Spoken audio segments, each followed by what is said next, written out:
You know that friend you've known since high school? The one you used to tell everything to. The one who knew all your secrets. The one you swore you'd never lose. And now, when you talk to her, it just feels off. Not bad. Not dramatic. Just different. Like you're speaking different languages. And you feel guilty about it. Because she didn't do anything wrong. You didn't do anything wrong. You just changed. And she didn't. Or maybe she did, but in a completely different direction. And now you're sitting here wondering if you're a bad person for feeling like this friendship has an expiration date. Girl, let me tell you something. You're not a bad person. You're just growing. And that's okay. Here's the thing nobody tells you about outgrowing people. It's not dramatic. There's no big fight, no betrayal, no falling out. It's quiet. It's realizing that the friend who used to get you doesn't really get you anymore. It's noticeable that your conversations feel surface level when they used to be deep. It's feeling like you're performing a version of yourself from 3 years ago just to keep the peace. And the guilt? Oh, the guilt is real. Because you remember who she was to you. You remember the sleepovers, the late night talks, the inside jokes that nobody else understood. You remember when she was your person. And now she's just someone you used to know really well. And the worst part? You can't even explain it to anyone without sounding like a bad friend. She didn't do anything wrong, that's what you'd say. And that's true, she didn't, but neither did you. You just evolved, and she stayed the same. Or she evolved too, but into someone you don't really vibe with anymore. And that's not anyone's fault, but it still feels like it is. So you keep showing up, you keep texting back, you keep making plans even though you kind of dread them. Because letting go feels like giving up on someone who was there for you when it mattered. And that guilt, that's what we need to talk about. Here's what's actually happening in your brain. There's this thing in psychology called loyalty bias. Basically, your brain assigns emotional value to people based on history, not compatibility. So even when a friendship no longer serves you, your brain says, but we've been through so much together. We can't just let this go. And that creates guilt, because in your mind, loyalty means staying. It means showing up no matter what. But here's the truth. Loyalty to someone else should never come at the cost of loyalty to yourself. And staying in a friendship that no longer fits you isn't loyalty. It's self-betrayal. Think about it. You're not the same person you were 5 years ago, or even 2 years ago. You've learned things. You've healed things. You've grown. And the friendships that worked for the old version of you don't always work for the new version. That's not cold. That's just reality. But society tells us that if a friendship ends, someone has to be the villain. Someone has to have done something wrong. And when there's no villain, we make ourselves the bad guy. Maybe I'm too picky. Maybe I'm being judgmental. Maybe I'm just a bad friend. No, you're not a bad friend for recognizing that you've outgrown someone. You're self-aware. And self-awareness isn't betrayal. Let's talk about the types of friendships that tend to expire as you grow, because not all friendships are meant to last forever. And that's okay. First, there's the we trauma bonded friend.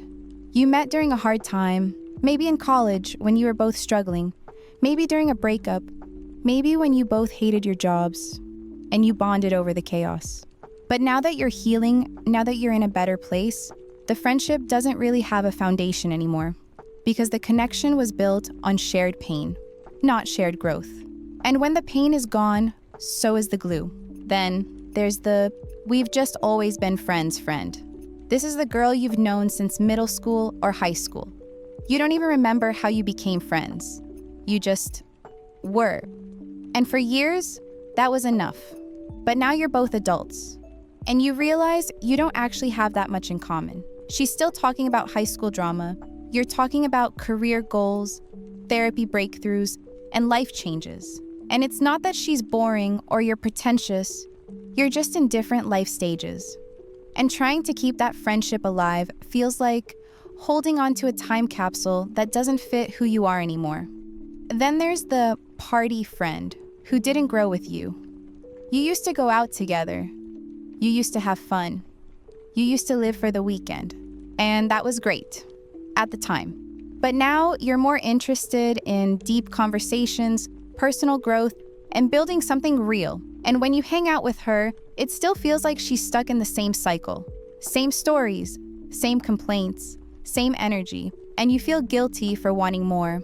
But girl, wanting more isn't abandoning her. It's choosing yourself.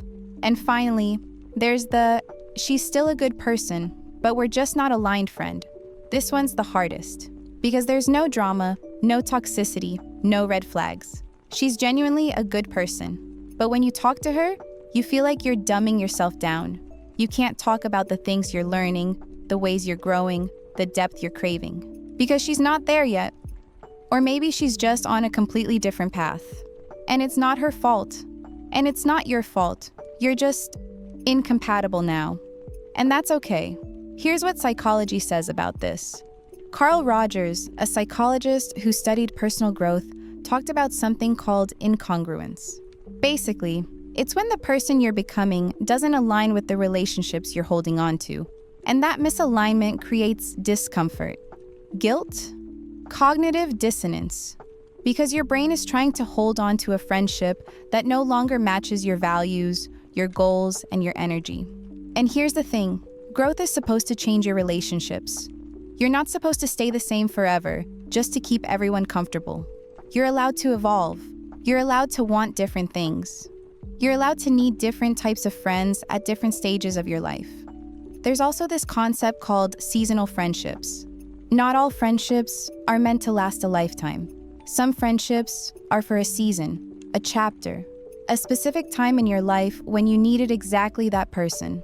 And when that season ends, the friendship naturally fades. That's not failure, that's completion. So if you're feeling guilty for outgrowing someone, ask yourself this. Are you actually abandoning them? Or are you just honoring the fact that you've both changed? Because there's a difference. Abandoning someone is cutting them off out of nowhere with no explanation. Outgrowing someone is recognizing that the connection no longer serves either of you and gently creating space. One is cruel, the other is honest. So how do you actually let go without drowning in guilt? First, stop forcing it. If every conversation feels like work, if you're dreading plans, if you're showing up out of obligation instead of genuine desire, that's your sign. You don't owe anyone a friendship that drains you, even if they're a good person, even if you have history. Your energy is yours to protect. Second, let the friendship fade naturally. You don't need a big, dramatic breakup. You don't need to send a "we need to talk" text. Just stop forcing yourself to show up. Respond when you feel like it. Decline plans when you're not feeling it. Let distance do the work. Most people will feel it too and naturally pull back. And the ones who don't, they'll eventually get the hint. Third, give yourself permission to grieve. Just because you're the one creating distance doesn't mean it won't hurt. You're allowed to be sad about it. You're allowed to miss who she used to be to you. You're allowed to feel the loss. But don't let that grief convince you to go back to something that no longer fits. And finally, trust that the right people will grow with you. The friendships that are meant to last, those will evolve with you. You won't have to shrink yourself to keep them. You won't have to pretend to be someone you're not. You won't have to force it. It'll just flow. And those friendships, those are the ones worth holding on to. So if you're sitting here feeling guilty for outgrowing someone, I want you to hear this. You're not a bad person. You're not cold. You're not selfish. You're not heartless. You're just growing. And growth changes things. It changes what you want, who you connect with, what you're willing to tolerate. And that's not something to feel guilty about. That's something to honor. Because the truth is, the people who are meant to be in your life will grow with you. And the ones who just aren't, they'll naturally fade. And that's okay. You don't owe anyone a version of yourself that no longer exists. You don't owe anyone a friendship that feels like work. You don't owe anyone your energy just because of history. What you do owe yourself is the freedom to evolve, the permission to change, the courage to let go of what no longer serves you, even if it's uncomfortable, even if it's sad, even if it makes you feel guilty. Because at the end of the day, the relationship you have with yourself is the most important one. And protecting that relationship sometimes means letting go of others. And that's not cruel, that's self-love. So if you've been holding on to a friendship out of guilt, maybe it's time to ask yourself, am I staying because I want to? Or because I feel like I have to? And if the answer is the second one, you already know what you need to do. You're allowed to outgrow people. You're allowed to change. You're allowed to choose yourself. And the right people, they'll understand. Thanks for being here. And remember, growing isn't abandoning, it's evolving. And you deserve friendships that evolve with you.